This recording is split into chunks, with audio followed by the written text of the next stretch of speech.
योजनाएं बनाई, आज उसका परिणाम है देश के अंदर किसान आत्महत्या नहीं बल्कि आमदनी को दोगुना तिगुना करने के लिए नई नई तकनीक को अपनाते हुए वह तेजी के साथ आगे बढ़ता हुआ दिखाई दे रहा है। मैं इस अवसर पर अन्नदाता किसान भाइयों का हृदय से अभिनंदन करता हूं, स्वागत करता हूं। आज का ये कार्यक्रम उसी का हिस्सा है। आज का ये कार्यक्रम किसान के हित के लिए किए जा रहे कार्यक्रमों को आगे बढ़ाने का ही एक हिस्सा है। याद करिए, जब प्रदेश में आपने भारतीय जनता पार्टी को चुना था तो भारतीय जनता पार्टी की सरकार ने, हमारी कैबिनेट तब तक नहीं बैठी थी जब तक हम ये तय नहीं कर पाए थे कि किसानों का कर्जा माफ होना है। लघु और सीमांत किसानों का 1 लाख तक के कर्जे को माफ करने का निर्णय हमारी कैबिनेट ने पहली बार लिया। पहला निर्णय कैबिनेट का यही था। 1,15,000 करोड़ रुपए गन्ना किसानों का गन्ना मूल्य का भुगतान किया गया। बंद हो रही चीनी मिलों को फिर से चलाने की कार्रवाई प्रारंभ हुई। चीनी मिलों के विस्तारीकरण और नवीनीकरण की कार्रवाई तेजी के साथ आगे बढ़ी और जल शक्ति विभाग ने भी वर्षों से लंबित सिंचाई की उन परियोजनाओं को समयबद्ध ढंग से पूरा करने का कार्य किया, जिसके बारे में भी जल शक्ति मंत्री कह रहे थे कि हम आने वाले कुछ ही समय के अंदर 25 लाख हेक्टेयर कृषि भूमि को सिंचाई की सुविधा उपलब्ध कराने जा रहे हैं। ये कार्य पिछले 40 साल 50 साल से लंबित पड़े हुए थे, लेकिन आज सरकार कार्य कर रही है, केंद्र और प्रदेश सरकार मिलकर के कार्य कर रही है। तो किसानों के लिए इतने बड़े बड़े कार्यक्रम तेजी के साथ, मजबूती के साथ आगे बढ़ाए जा रहे हैं। प्रोक्योरमेंट की नीति के तहत आपने देखा होगा, पिछली सरकारों के कार्यकाल में 5 लाख और 7 लाख 9 लाख मीट्रिक टन का ही क्रय होता था। हम लोगों ने कल तक 53 लाख मीट्रिक टन धान का क्रय अकेले इस सीजन में अब तक कर लिया है और अभी ये लगातार 8 फरवरी तक चलेगा, 28 फरवरी तक ये कार्यक्रम चलेगा। यानी जैसे भी हो, किसानों के हितों के लिए उस प्रकार के कार्यक्रमों को आगे बढ़ाना, किसान को खेती के बारे में, शासन की नीतियों के बारे में, पशुपालन के बारे में, कृषि संबंधी उन सभी कार्यक्रमों के बारे में जानकारी देना और उसको तकनीक से भी भरपूर लाभ उसको प्रदान करने के लिए कार्यक्रम चलाना। 2017 में सरकार आने के साथ ही 20 कृषि विज्ञान केंद्र प्रदेश के अंदर स्थापित हुए। आज प्रदेश के अंदर 2 कृषि विश्वविद्यालय, केंद्रीय कृषि विश्वविद्यालय, 4 राज्य कृषि विश्वविद्यालय, 1 निजी क्षेत्र का विश्वविद्यालय कृषि के लिए और साथ साथ 89 कृषि विज्ञान केंद्र किसानों की सहायता के लिए पूरी तत्परता के साथ कार्य कर रहे हैं। ये जो प्रदर्शनी है, मैं किसान भाइयों से कहूंगा, आप जाकर के देखिए, इस प्रदर्शनी का अवलोकन करिए। किसान कल्याण केंद्र किसानों को एक ही जगह पर उन सभी सुविधाओं से हम आच्छादित कर सकें, योजनाओं के बारे में जानकारी दे सकें, ये सभी इसके साथ जोड़ने का कार्यक्रम चल रहा है। और आज इसीलिए मुझे बहुत प्रसन्नता है कि प्रदेश में किसान कल्याण मिशन प्रदेश के सभी 825 विकास खंडों में यह एक बृहद कृषि मेला के रूप में लगाने का एक कार्यक्रम है। और मुझे प्रसन्नता है कि प्रदेश भर में हमारे माननीय सांसदगण, माननीय विधायकगण इस कार्यक्रम में सहभागी बनकर के इस पूरे कार्यक्रम को सफलतापूर्वक आगे बढ़ाने का कार्य कर रहे हैं। यह अन्नदाता किसानों के जीवन में खुशहाली लाने, और जब अन्नदाता हमारा खुशहाल होगा तो देश स्वयं खुशहाल हो जाएगा, खुशहाली का मार्ग अपने आप प्रशस्त हो जाएगा। उस खुशहाली के लिए ही आज ये सारे कार्यक्रम किए जा रहे हैं। भाइयों बहनों, हमें एक बात को ध्यान में रखना होगा। बहुत सारे लोग हैं जो तमाम प्रकार की गलतफहमियां पैदा करने का प्रयास कर रहे हैं। जब देश तेजी के साथ आगे बढ़ रहा है, खेती किसानी में आमूलचूल परिवर्तन करने और किसान तेजी के साथ प्रगति के लिए आगे बढ़ता हुआ दिखाई दे रहा है, बहुत सारे लोगों को ये अच्छा नहीं लग रहा है। उत्तर प्रदेश दुग्ध उत्पादन में देश दुनिया के अंदर एक अच्छे स्थान पर है। उत्तर प्रदेश देश के अंदर दुग्ध उत्पादन में अच्छे स्थान पर है, लेकिन यहां के किसानों के द्वारा पशुपालन करके जो दुग्ध मार्केट में दिया जाता है, उसकी गुणवत्ता पे सदैव प्रश्न खड़े होते थे। पहली बार हुआ जब खुरपका और मुंहपका जैसी बीमारियों को लिए रोकथाम के लिए टीकाकरण का एक बृहद अभियान पूरे देश के अंदर चल रहा, और उत्तर प्रदेश में इसको हम लक्ष्य पूरी तरह प्राप्त करते हुए दिखाई दे रहे हैं। यानी यह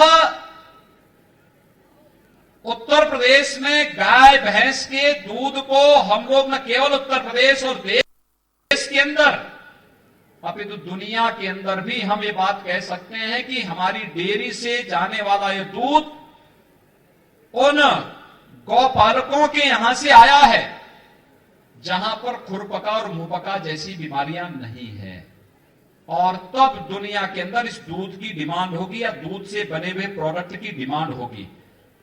इसको आजादी के बाद के 70 वर्षों तक क्यों छुपाने का प्रयास हुआ?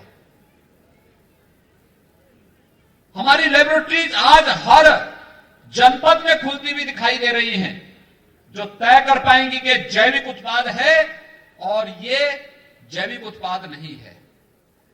फसलों की गुणवत्ता के बारे में भी जानकारी देकर के उसकी टेस्टिंग लैब्स भी हर एक जगह स्थापित किए जा रहे हैं, और ये कार्यक्रम जिस निरंतरता के साथ आगे बढ़ाने के कार्यक्रम हो रहे हैं, ये किसान कल्याण मिशन उन सभी कल्याणकारी योजनाओं के साथ किसान बंधुओं को जोड़ने का एक बहुत बेहतरीन माध्यम है, और उस बेहतरीन माध्यम को आगे बढ़ाने के लिए आज हम सब यहां पर उपस्थित हुए हैं।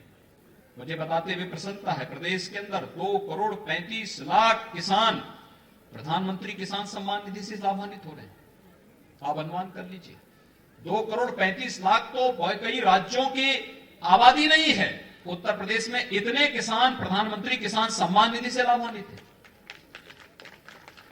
जितने हमारे यहां किसानों को पिछले 3-3.5 वर्षों में गन्ना मूल्य का भुगतान हुआ है 1,15,000 करोड़ रुपए का। यह गन्ना किसानों को गन्ना मूल्य भुगतान की यह कार्रवाई बहुत सारे राज्यों का वार्षिक बजट नहीं है। इतना हमारे किसानों के अन्नदाता किसानों के खाते में पैसा गया, सीधे पैसा गया। और कोरोना कालखंड के दौरान तो खेती और किसानी के लिए जिस प्रकार के कार्यक्रम देश के अंदर और प्रदेश के अंदर चले हैं, वो अद्भुत है, अनुकरणीय है, अभिनंदनीय भी है। मैं आह्वान करूंगा अपने किसान बंधुओं से, यहां पे महिला स्वयंसेवी समूह भी खड़ी है। बुंदेलखंड में एक बलौनी दुग्ध उत्पादन समिति है।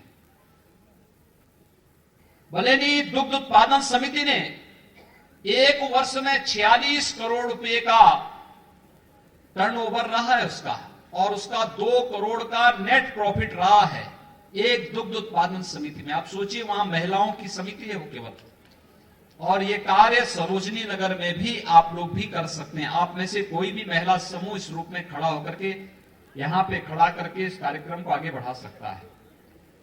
एफपीओस का गठन कर सकते हैं। हर विकास खंड में हमें एफपीओस का गठन करना है।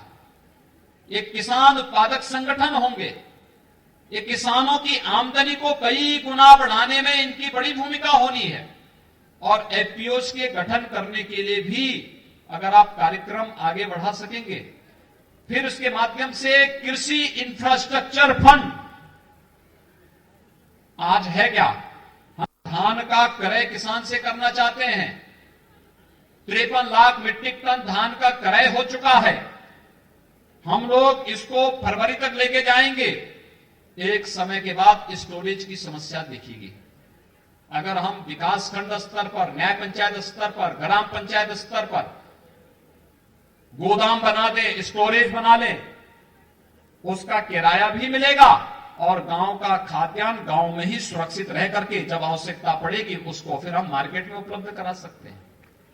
ये गोदाम के लिए सब्सिडी मिल रही है, केंद्र सरकार इसमें सहयोग कर रही है, हमें इसका लाभ लेना चाहिए। ये कार्यक्रम अगर हम आगे बढ़ा पाएंगे कृषि इंफ्रास्ट्रक्चर के लिए, जो पैसा है उसका उपयोग कर पाएंगे, बेहतरीन तरीके से इसको आगे बढ़ा सकते हैं। ऐसे ही आप लोग जो है, जो किसान बंधुगण है, मैं उनसे कहूंगा ड्रिप इरिगेशन की तरफ चलिए। सरकार इसमें काफी सब्सिडी भी दे रही है। आप लोग ये मत मान करके चले कि डॉक्टर महेंद्र सिंह लखनऊ के ही है तो जो है अब पानी जितना है खेत में उतना पानी खेत को लबालब कर दो। ड्रिप इरिगेशन के साथ जुड़िए, कम पानी में बेहतर खेती, और बेहतर खेती के माध्यम से किसान की लागत को कम करना, उत्पादन क्षमता को बढ़ाना। और जब लागत कम होगा, उत्पादन ज्यादा बढ़ेगा तो किसान खुशहाल होगा, उसकी आमदनी दुगनी से ज्यादा होती हुई दिखाई देगी। इस कार्यक्रम के साथ हम सब आगे बढ़ेंगे। मुझे बहुत प्रसन्नता है, किसान कल्याण मिशन प्रदेश के अंदर आज 303 विकास खंडों में एक साथ हमारे माननीय सांसद विधायकों की उपस्थिति में आज प्रारंभ हो रहा है, और अगले बुधवार को फिर से कार्यक्रम 13 जनवरी को इसी गति के साथ आगे बढ़ता हुआ दिखाई देगा। फिर 21 जनवरी को यही कार्यक्रम पूरे प्रदेश के अंदर विकास खंडों में होगा। मुझे विश्वास है हमारे किसान बंधुगण इन सभी योजनाओं का लाभ लेकर के किसानों की आमदनी को कई गुना बढ़ाने के इस लक्ष्य को प्राप्त करेंगे, और आदरणीय प्रधानमंत्री जी की मंशा के अनुरूप एक खुशहाल अन्नदाता किसान, खुशहाल भारत की नींव के रूप में कार्य कर पाएंगे। इस विश्वास के साथ मैं आज के इस किसान कल्याण मिशन के शुभारंभ के अवसर पर आप सभी अन्नदाता किसान भाइयों बहनों का हृदय से अभिनंदन करते हुए आप सबके प्रति अपनी शुभकामनाएं देता हूं और विश्वास व्यक्त करता हूं कि सरकार के जो अभियान है वह किसानों के कल्याण के लिए है। हमें बिना किसी बहकावे में आए, बिना किसी गुमराह करने वाले तत्वों से सावधान रहते हुए इस बारे में आगे बढ़ना पड़ेगा कि हमें किसान की आमदनी को 2022 तक दुगना करते हुए हमें हर हाल में एक भारत श्रेष्ठ भारत के लक्ष्य को कहीं भी भटकाव की ओर नहीं जाने देना है। कोई भी गुमराह करने वाला तत्व हमारे बीच में आकर के किसान भाइयों और बहनों को उनके प्रगतिशील अभियान में बाधक नहीं बनने देना है। इस विश्वास के साथ मैं आप सबके प्रति अपनी शुभकामनाएं देता हूं। धन्यवाद। जय हिंद। बहुत बहुत धन्यवाद।